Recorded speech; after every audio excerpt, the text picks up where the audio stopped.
psych.aygultatlici. I'm a registered psychotherapist, qualified in Ontario, and today we will be speaking about public speaking and performance anxiety and how to increase your confidence. It's quite normal for people to experience performance anxiety and public speaking anxiety, especially. I noticed that a lot of young people, students, are experiencing this anxiety, and it's generally stronger at the first part of the conversation when they just start to speak. So oftentimes we notice that if they can summarize or learn by heart what they are going to tell in the beginning, it gets easier to continue with performance. So public speaking anxiety affects around 75% of people. And if you think that you are the only one who is experiencing this challenge, or that you are lonely and all other people are not experiencing this anxiety, you are completely wrong. A lot of people are experiencing anxiety, and the good news is that as you expose yourself to feared situations, it loses its control and decreases. And for students, for instance, presentators, seminars, exams, class participation also can cause a lot of anxiety. So today we will be discussing about psychology of anxiety, performance anxiety, and what actually works according to neuroscience, according to different approaches, which questions you can ask yourself, and how you can support yourself better if you are also experiencing anxiety oftentimes. So social evaluation anxiety is neurologically ancient. People were also afraid to be judged negatively by one's group because it was assumed as something dangerous. And the brain tests social judgment as threat. And for students, a presentation is pure social evaluation. So your intelligence, preparation, and competence being assessed by a room full of peers and authority figures simultaneously. And it's quite normal to experience anxiety during these challenging times. And also, I'll notice when we start to examine what causes anxiety, oftentimes people notice that these situations are actually not as scary as they think, and actually the thoughts are not very close to reality. For instance, try to notice which thoughts you have just before starting to speak. And oftentimes you would notice that these thoughts about performance or about evaluation or about speaking are generally not close to reality and do not reflect the reality. They might be exaggerated. Maybe, for instance, you think that people will judge you harshly, or there would be a lot of criticism. And what's the worst scenario? Like, what might happen the worst? And also, if you're afraid to think about it, and if you are trying to suppress any negative thoughts or feelings that are related with performance anxiety or public speaking, this can be the reason why you experience it so strongly, because anytime when we are suppressing feelings or thoughts, they come back with a stronger power. So noticing what you are trying to hide, actually what you are trying to suppress, and opening space for these feelings and thoughts can be the first step that you can start taking today, increasing your awareness about your thoughts, about performance, about public speaking, noticing your feelings and examining how useful are these thoughts about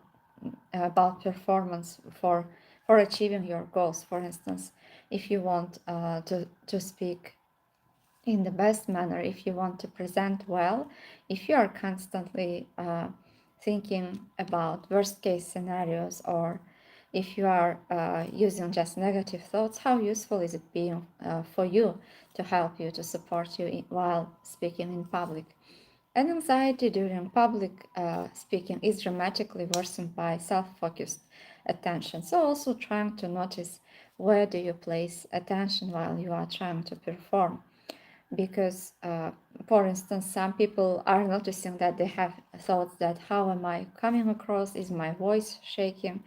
Are they judging me? So cognitive multitasking degrades the quality of presentation and amplifies anxiety. So where do you place your attention? If you are constantly focusing your attention on negative thoughts, negative automatic thoughts that are arising, and also trying at the same time trying to speak, then of course it will be difficult for you to speak, and your performance will decrease. So of course we will have negative thoughts, of course we will have negative challenging feelings, but we can just simply notice it and redirect our attention, for instance, towards the content of the performance, towards the contents of words, or we can intentionally shift our attention to why we are doing this work. So this might help to stay more focused, more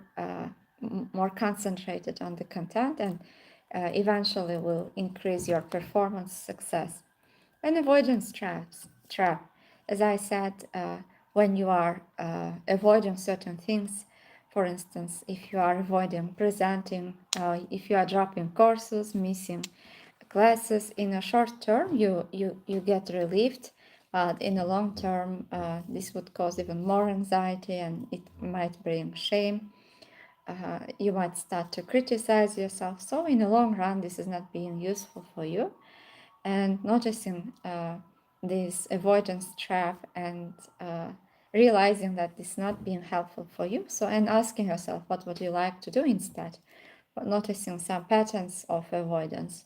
For instance, when exactly you start to avoid certain things, which feelings are there just before avoiding? Do you have any thoughts about your identity? Do you have are you scared of other people's critiques? Which part is the most scariest part for you?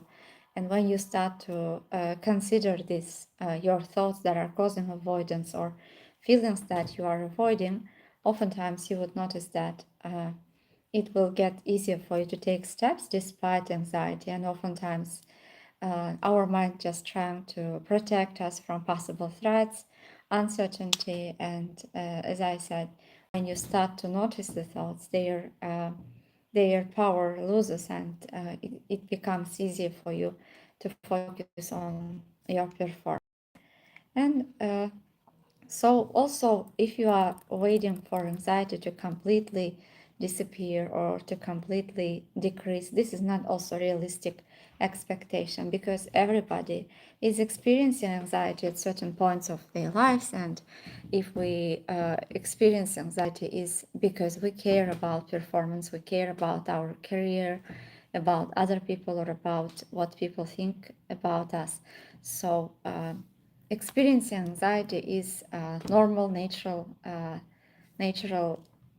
way of reacting. It's a sign of being human, and if actually we are not having any feelings, that this is abnormal. However, we can choose how to react to this initial thoughts and feelings. So if we cannot control automatic feelings and thoughts at the first stage, we can choose how we would react to these feelings and thoughts, and connecting them to the values. Why, for instance, this presentation matters for you, what is genuinely worth communicating, presenting in service of communicating something valuable rather than in service of being evaluated positively, shifts the entire orientation.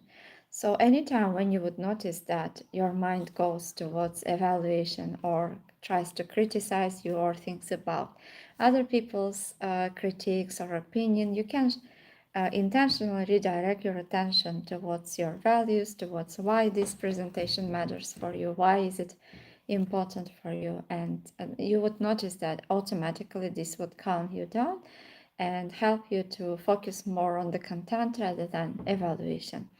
And also diffusing from presentation thoughts. What's your mind telling you? Oftentimes, when we are experiencing feelings very strongly, you would notice that you are too attached to the thoughts. For instance, if your mind is telling you that you are a failure, And if you start to believe it, and if you start to see everything from that perspective, it's more likely that you will focus more on your negative sides, negative shortcomings, like negative qualities, and this will not be useful for you. So if you are focusing on how you can perform well and how you can see yourself, that version of you that you want to see, your mind will automatically redirect you towards that direction. And also, many people are saying, I don't want to experience anxiety, I don't want to be anxious, and they are too much concentrated on what they don't want to experience, but they forget to ask what they actually want instead. So, asking yourself, if I wasn't anxious, what I would like to experience instead. And some people are saying they would like to be calm, they would like to be confident, they would like to be contributing, kind, they would like to be hardworking. And so also understanding what you actually want and asking yourself different questions. For instance, if you want to be confident, what difference would it make for you and for people around you if you were able to be confident and calm and kind and contributing? How would you know that you are already stepping towards that version of you? What would other people notice about you if you were able to be calm and brave or kind or contributing? What would let them know that you are already taking steps towards that version of you? And when you start to consider these questions, when you focus your attention on possibilities rather than shortcomings or problems, you will notice that your motivation levels are increasing, your mood is increasing and getting better, and change is generally happening when positive emotions are present. So, why this presentation matters for you? What's generally worth of communicating? And these questions are important to better understand yourself. And where in the past did you see yourself as calm, as confident? When in the past this calm, confident version of you, kind version of you was present, and what contributed for this version to show up more often? What did you do? What did you notice just before succeeding of being kind, confident, brave, or uh, contributing?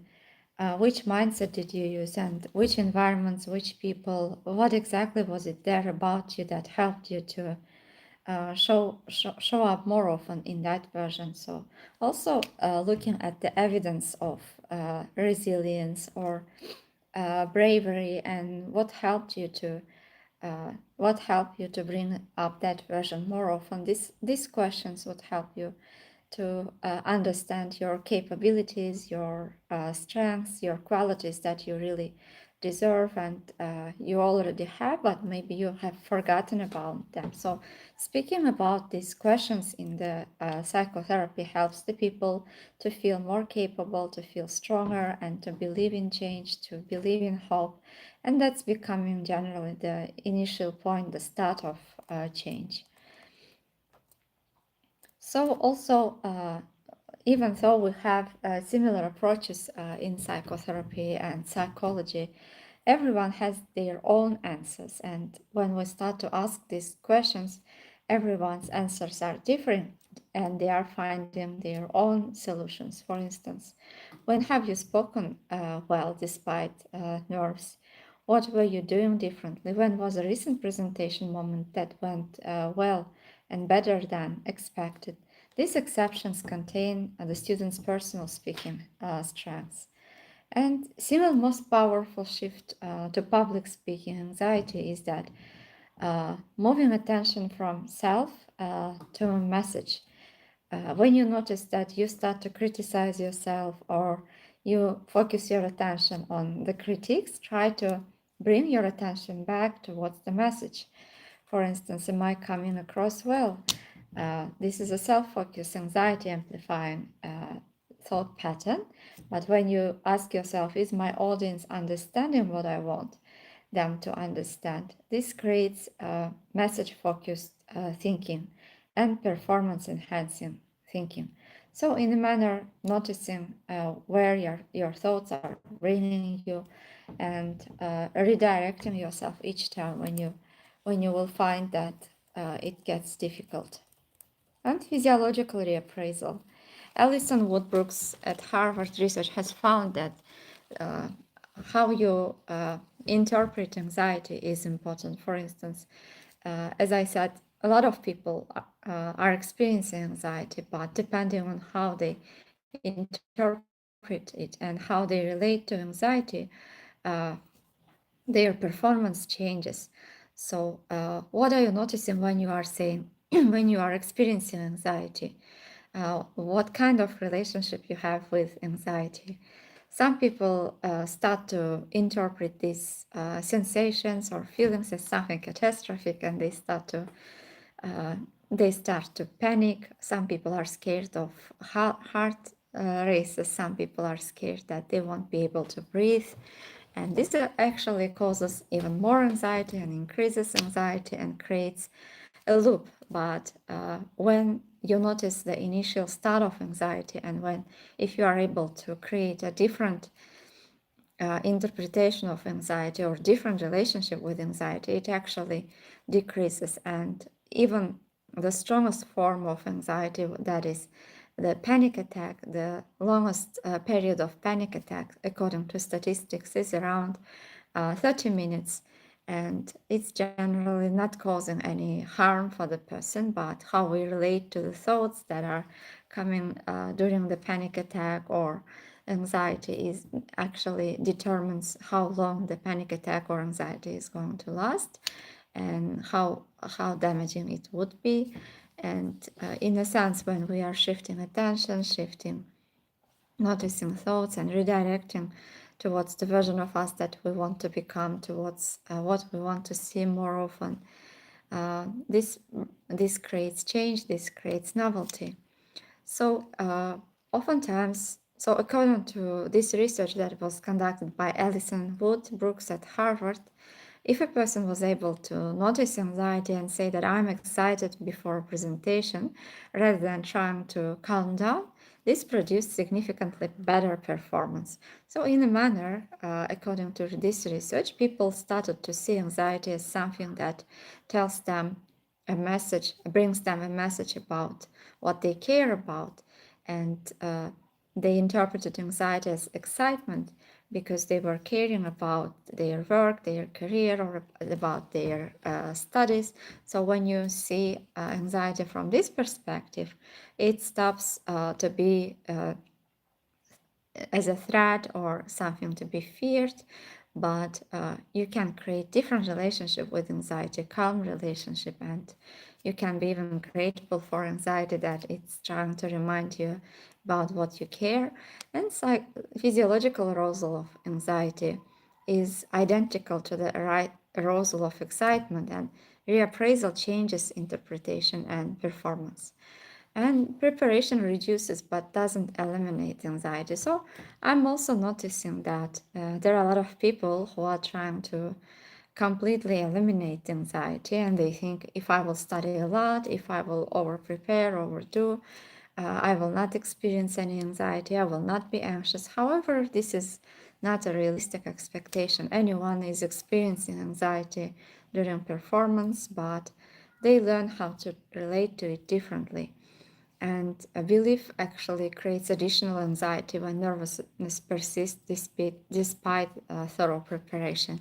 So instead of having these unrealistic expectations, accepting that anxiety might visit us from time to time or can walk with us during performance, would create a more positive environment for you. And reappraisal changes interpretation and the performance.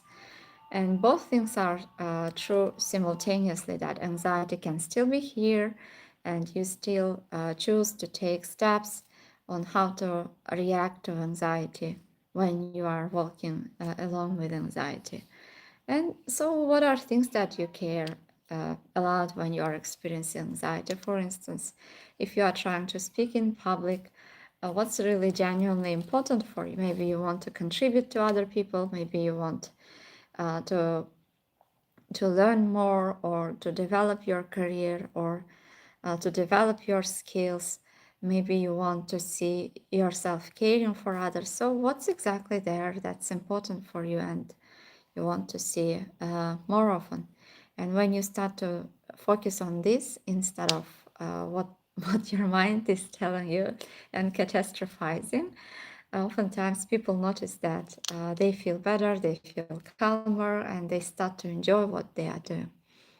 And a brief exposure practice. So, what we are doing with the people who are experiencing a lot of anxiety in psychotherapy is that we are gradually exposing them using different approaches.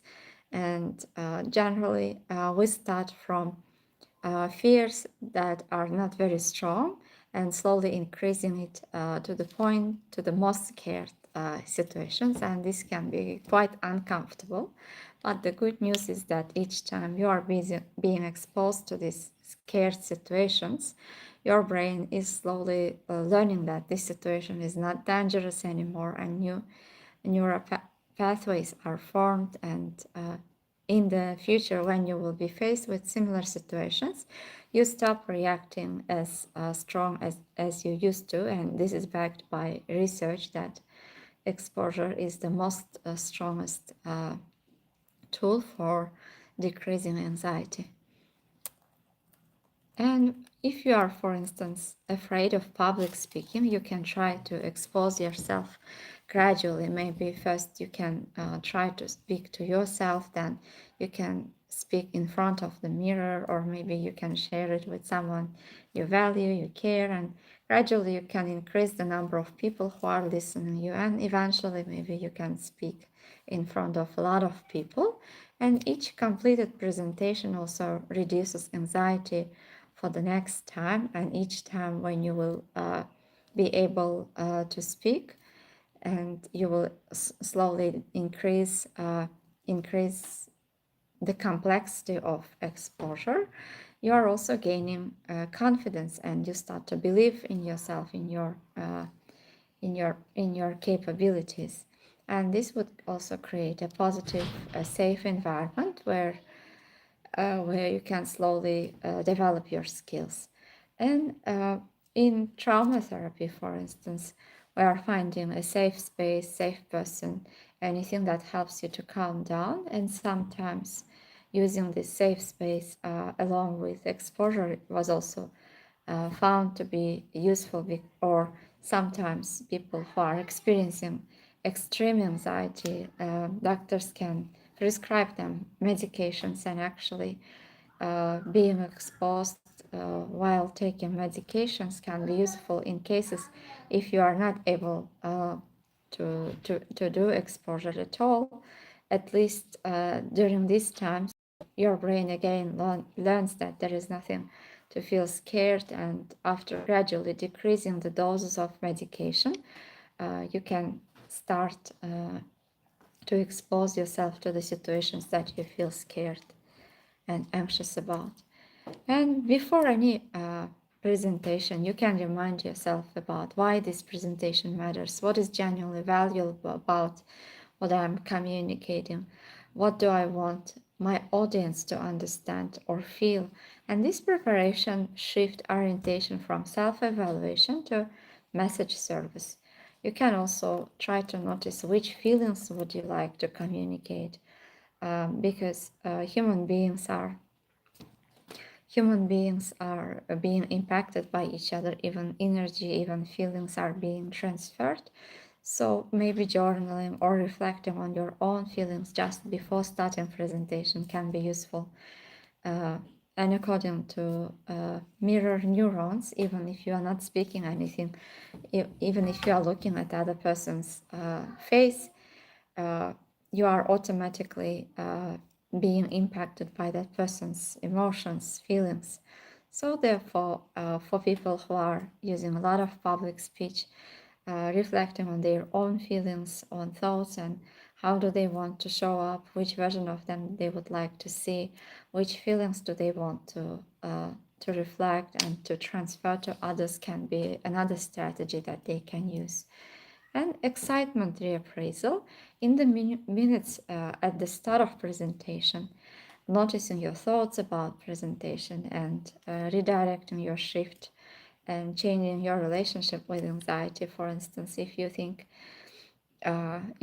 about worst case scenarios, if you think about the worst that might happen, changing your relationship with anxiety and saying, I'm excited, my body is ready, I have something worth sharing, completely changes the way you relate to anxiety and performance panic fears. And saying this explicitly, even if you don't fully believe it, the research shows that reappraisal produces measurable performance improvement regardless of belief level. Do you have any questions so far? Is there anything that you feel interested or you would like to ask?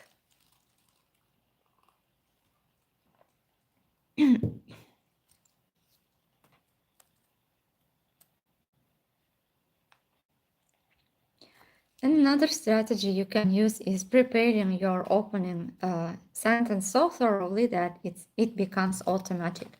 Because generally people are experiencing anxiety at the first stages of presenting, and while that time, if they are able to somehow relate to anxiety differently, it's easier for them to continue with performance and to do well.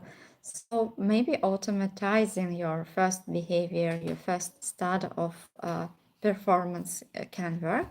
And in anxiety, the beginning of is the hardest. Once the first sentence is delivered, momentum builds and opening anchor provides the first foothold.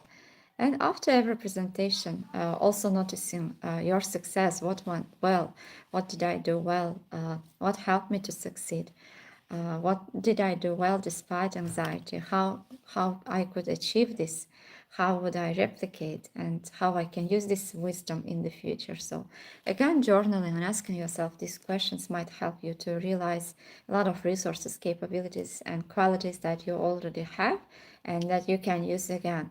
And this builds also personal evidence base of speaking competence, countering selective memory for negative moments that anxiety produces. And generally, mind generates a lot of negative thoughts, and according to research, 70% of all people's thoughts were found as negative, and therefore, this is why self-awareness is important. That's why journaling is important, and that's why psychotherapy works, talk therapy works, because noticing your thoughts, noticing your feelings is the first step towards change. And you have some questions that you have left. Somebody asked that my voice shakes when I present, what I can do.